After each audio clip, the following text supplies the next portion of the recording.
Laut adalah ruang perairan di muka bumi yang menghubungkan daratan dengan bentuk-bentuk alamiah lainnya yang merupakan kesatuan geografis dan ekologis beserta segenap unsur terkait yang batas dan sistemnya ditentukan oleh peraturan perundang-undangan dan hukum internasional. Hukum laut adalah landasan hukum yang mengatur wilayah perairan, kedaulatan, yurisdiksi, hak dan kewajiban, serta kegiatan di perairan dalam rangka pembangunan. Fungsi laut sebagai sarana transportasi, sumber penghidupan, pertahanan, dan keamanan, sumber energi, pariwisata. Zaman Romawi, laut tengah dikuasai oleh Imperium Roma. Tujuan penguasaan laut mengatasi bajak laut semboyan. Res communisomnium laut adalah milik bersama res nullus laut dapat dikuasai dengan cara diduduki. Sejarah keterpurukan kelautan. 1. Perjanjian Gianti. 2. Keterbatasan teknologi. 3. Kemerosotan SDM. 4. Terseret krisis politik kratonik dan konflik internal. Deklarasi dan seruan Hukum Laut Indonesia. Deklarasi Juanda tahun 1957, Deklarasi Bunaken tahun 1998, Seruan Sunda Kelapa tahun 2001, Gerbang Mina Bahari tahun 2003, Kesepahaman dan dukungan bersama antar 16 Menteri tahun 2007, Anatomi dan garis besar isi UNCLOS tahun 1982, kepentingan dunia atas hukum laut telah mencapai puncaknya pada abad ke-20.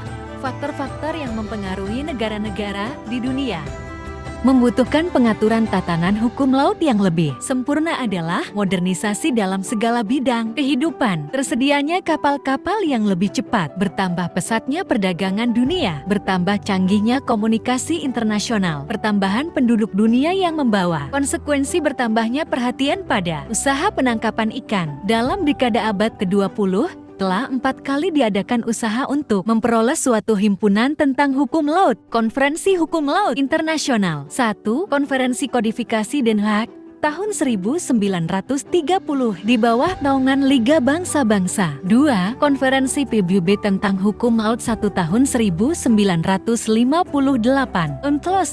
3. Konferensi PBB tentang Hukum Laut 2 tahun 1960. UNCLOS 2. 4. Konferensi PBB tentang Hukum Laut 3 tahun 1982.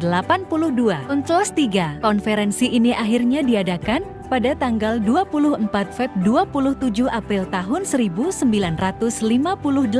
yang dihadiri oleh 700 delegasi dari 86 negara yang dikenal dengan UNCLOS 1 United Nations Convention on the Law of the Sea atau Konvensi Perserikatan Bangsa-Bangsa tentang Hukum Laut. Konvensi Hukum Laut tahun 1982 merupakan puncak karya dari PBB tentang hukum laut yang disetujui di Montego Bay, Jamaika 10 Des tahun 1982, ditandatangani oleh 119 negara. Ada 15 negara yang memiliki ZE besar yaitu Amerika Serikat, Australia, Indonesia, New Zealand, Kanada, Uni Soviet, Jepang, Brasil, Meksiko, Chili, Norwegia, India, Filipina, Portugal, dan Republik Malagasi. Laut teritorial Indonesia adalah jalur laut selebar 12 mil laut yang diukur dari garis pangkal Kepulauan Indonesia. Perairan Indonesia adalah laut teritorial Indonesia beserta perairan kepulauan dan perairan pedalamannya. Zona Ekonomi Eksklusif Indonesia ZEE adalah jalur di luar